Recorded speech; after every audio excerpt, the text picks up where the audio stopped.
Hi there, welcome back to All Things Homecare. I'm your host, Dana Arnone, and today we're sitting with Mrs. Voce, who happens to be a client of Reliance, her husband is anyway, and Yaritza, who's one of our home health aides, and she's also one of our home health aide supervisors, and also one of the caretakers that you've had in your home recently. So one of the things that I think is so important is that for people out in the community and people out in their homes get to hear the reality about home care, and they get to hear the good and the bad. So I know that you have some good and you've had some bad. So it was very kind of you to come and join and share your story with the community about the struggles that you've had and the issues that have come up for you for caring for your husband. I say things facetiously, but I actually do mean this. One of my worst nightmares is you. No, but not you. But is that it's. We just met. I'm sorry. I really do like you, but no, is a female spouse with an ill husband at home. And the reasons why, when I hear that on the phone and I go, ugh, is because the well wife wants to maintain the domestic role.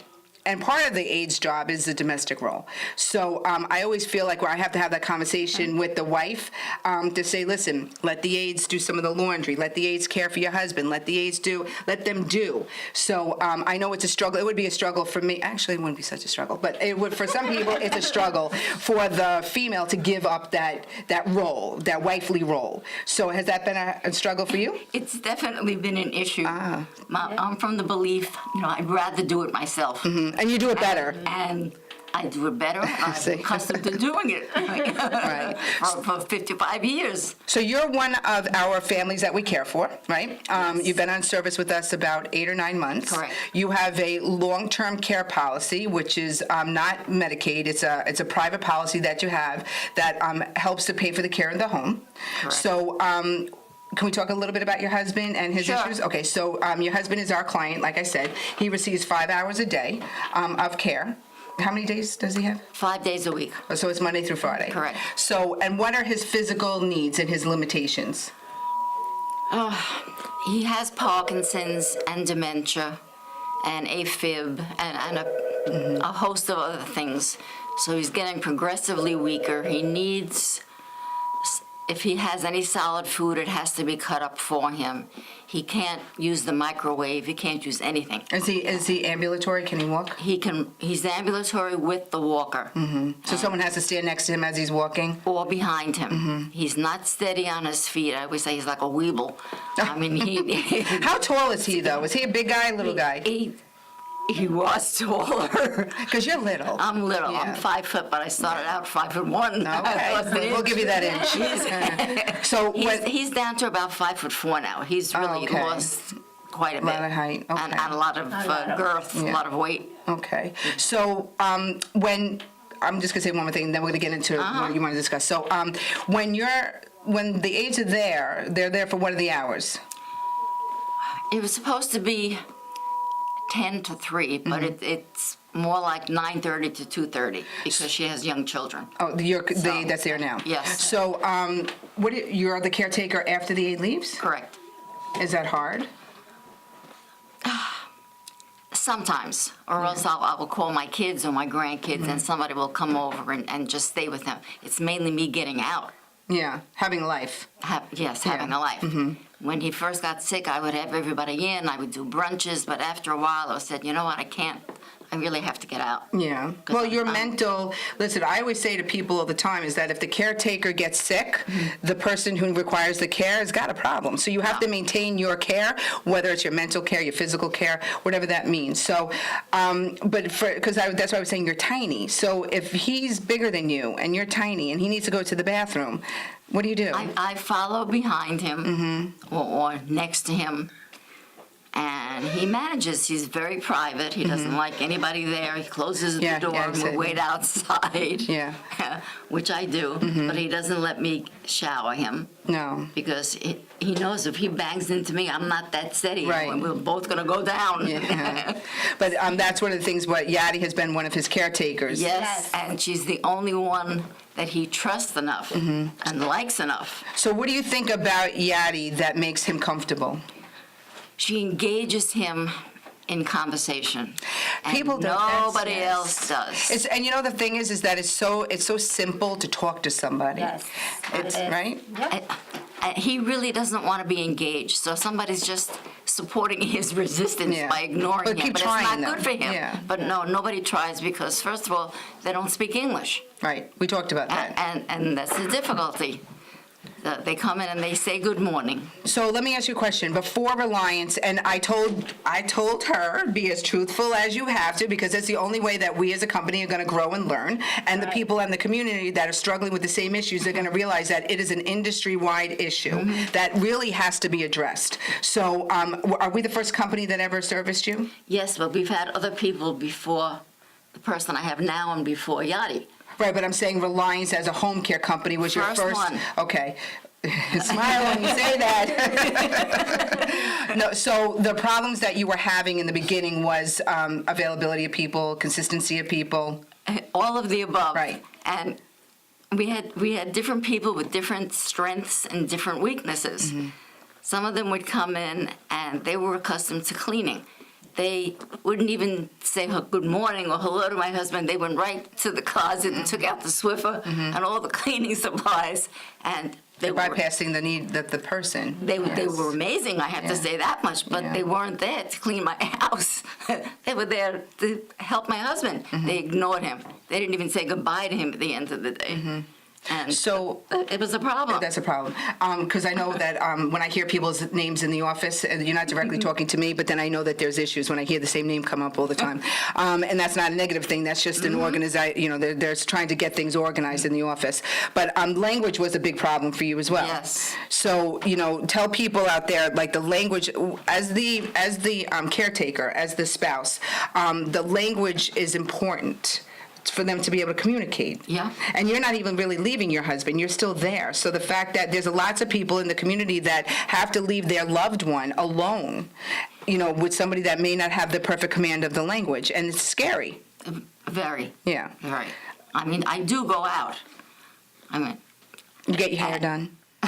get my hair done. I could tell. Get my Get your nails done. I could tell. Have lunch with friends. Of course. I've worked for You have 35 to. years, so I'm Yes. not used to being home. Yeah.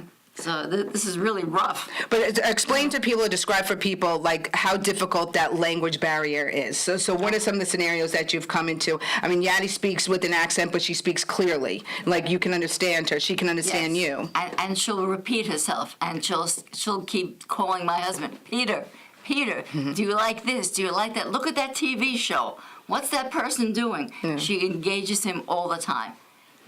No one else does. They don't have the language to even say, look at that. What's this? What's happening?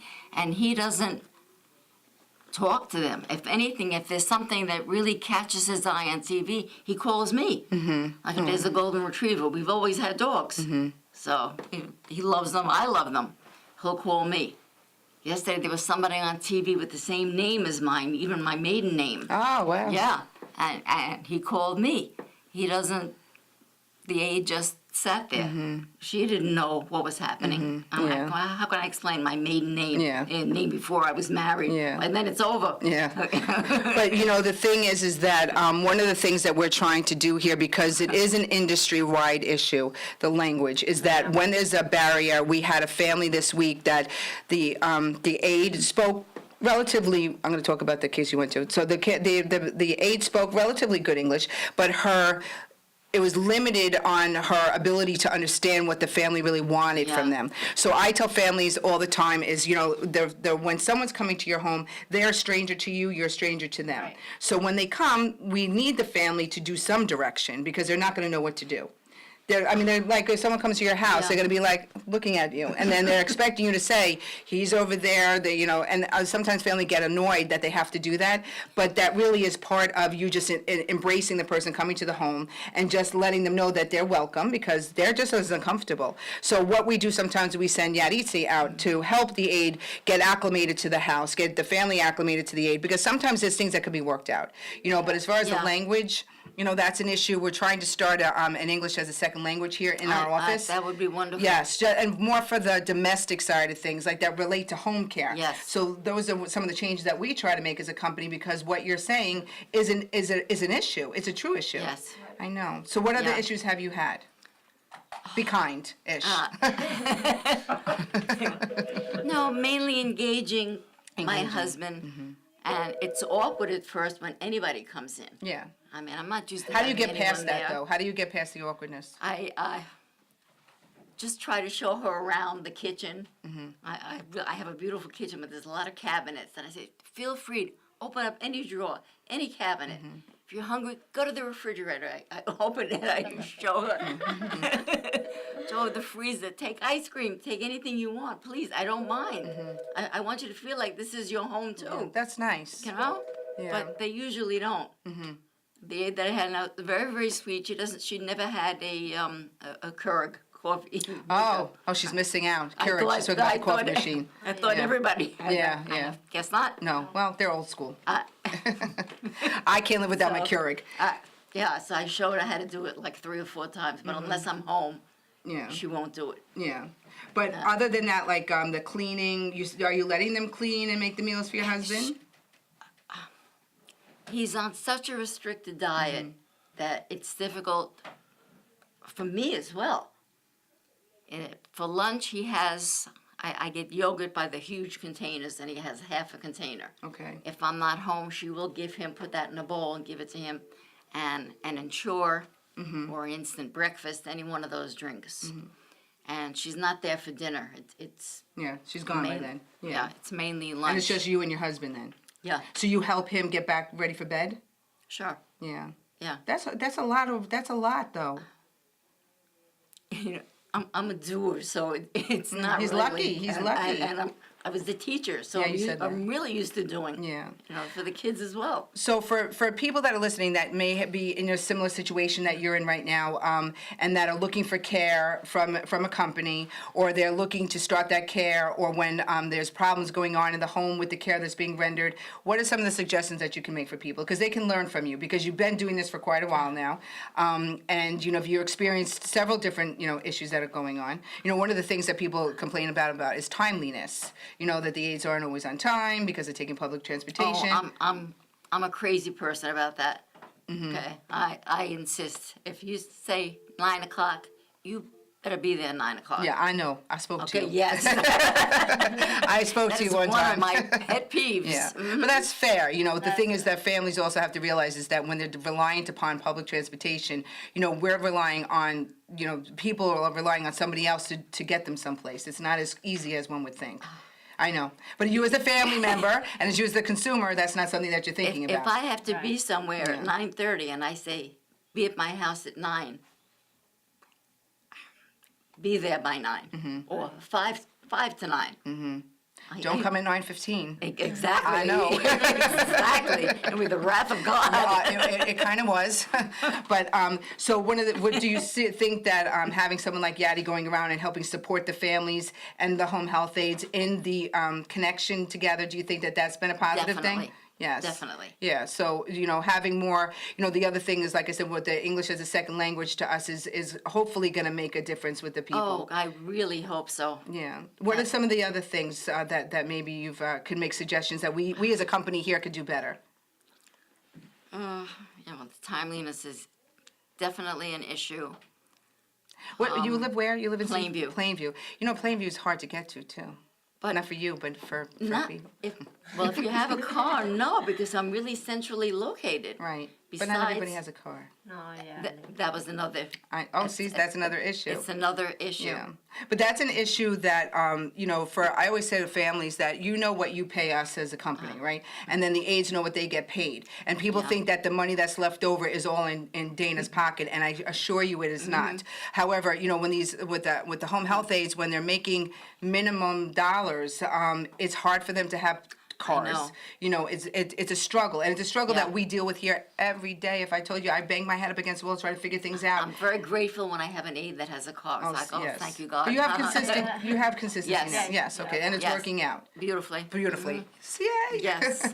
So, Yadi, what about you? So when you're going into a home and you're trying to help that aide get used to she doesn't go out all the time. She goes where there's struggles, and when we think that we could fix them, because sometimes things are, like I said before, the fixable. It's not always as clear cut. I don't like her. Get her out of the house. She doesn't speak English. Sometimes there's ways that we can, blend it Right. together. So how do you think? So when I go to the houses and I meet with the patient and the aide, I guide them I sit both of them down and I guide them through the plan of care.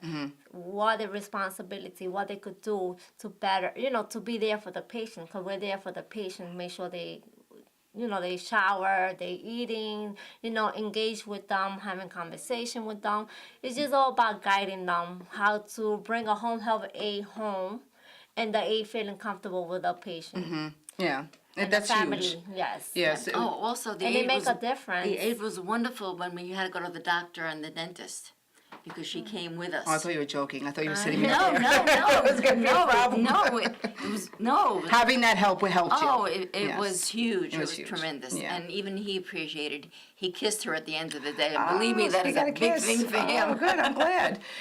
Well, see, Yeah. that makes us feel like we've done our job. It was great. Okay. She took the wheelchair out because I'm so small. The wheelchair's bigger than you. It has to be. Some of the aides, they come out of school not knowing, so we guide them. We do try to guide This is why them, I come yes. around guiding them to helping them doing the job better. Well, the thing is that it's a 3-week course that they go through. Yeah. It's not Okay, much I didn't more even than know that. Yeah, that. well, it's a 3-week course with some clinicals. So they actually are going to be going to usually it's like an assisted living where they're doing some hands-on care. okay. So for us when we're doing orientation and when we're talking to them, we could tell right away who's done it before and who Sure. hasn't. Right. And so, but a lot of these things can be taught, and some of Right. it is inherent in them. Either you have it or you Yes. don't. And sometimes it's a problem. But unfortunately, the population or the demographic of people that go into this job are people that come here from other countries. They're coming Yes, with absolutely. it is, and I mean Limited skills. limited skills, different skills though. Customs Yes. are different, cultures are different. Obviously, the language is an issue that we're all going to be dealing with. But you know what? Honestly, I come into every orientation, I come into every in-service in our office, and the first thing I say to them, Yadi knows this because I make her do it too. When you walk into a patient's home, you say good morning. Morning. Yes. How are you? You smile. It sets the tone. My name is Dana Arnone. Your Yes. name is. They should know Right. your name, but Yes. and look at the person. yes, and that's Oh, love me. help. She's got a swollen head. You're fabulous, and you know that you wouldn't be sitting here if that wasn't true. I know. But those are the things that they don't think about it. That will set the tone. It can either go downhill or uphill from there. If you walk in, good morning, hello, my name is whatever, and some of those things are definitely not taught in the school in the Yeah, health they're aid not. schools. Yeah. Well, I would tell them when they came in, this is the patient, this is my husband, this Right, is 'cause Peter. Yeah, Because of they they're wouldn't. I just- know. They're going to you. Yeah. Oh, that's weird. Because she's No, but they Because I have to answer know the who the door. because maybe they right. don't realize that There's there's a Peter. somebody. They Yeah. don't look at the They don't look. They They, don't- I no, know. they don't. I know. Well, we're trying to change that Yeah, too. we're changing that Yes. though. Yeah, and I point to him, that's my husband, he's the patient. Aw. Well, I think that people can definitely learn from your experience. I wish that more people would come on for different levels of experience in home care so that they can give some compassion and understanding to those people that are going through it as well. They think that they're the Yeah. only ones. They think they're the only ones that have aides that don't show up, that they think that they're the only ones that have language issues going on. And for me, as a company, I tell people, come on and tell us what we're doing wrong. Tell me how we can do it right. Yadi goes around and gives out surveys to all of our families, and we wish they tell us exactly what they say. And I read yours, and we actually put it on our website so other families can look at it and say, oh, this okay. is what they're doing. And it always comes down to the same issues, communication and transportation. And those are things that we're trying very desperately to fix, but we can't do it alone. So, but having people come on and expose it and tell other people that that you're experiencing things that they're probably experiencing themselves will give somebody out there some comfort. And if they'd like to make some changes to our company, Yeah. you can reach us at 516-308-4840. I thank you so much. You're very, very, very sweet. welcome. Thank you for coming on. You're very brave to do so. Okay. And I hope that you gave somebody out there some little bit of Oh, I education. hope so. I think you did. Right. Really? Yeah. Yes, yes. So if you, once again, our phone number here is 516-308-4840, or you can visit us at reliancehssny.com, and you can read her survey on us on the website. Thank you again. Thank you. Take care. Very Bye-bye. welcome. Bye-bye. Bye. Hi there, it's me again, Dana Arnone from All Things Homecare. Just wanted to remind everybody to find us on Facebook, iTunes, or Google Play. Follow our podcast. Let me know what you think. If you have any suggestions of information that maybe you'd like to hear, or it's something that you can have some help with, or some guests that you might like to see on the podcast, or maybe you yourself want to be on our podcast, we'd love to have you. So give us a call here, 516-308-4840. Visit us on our website, reliancehssny.com. You can talk to me through the website. Please let us know what you're thinking.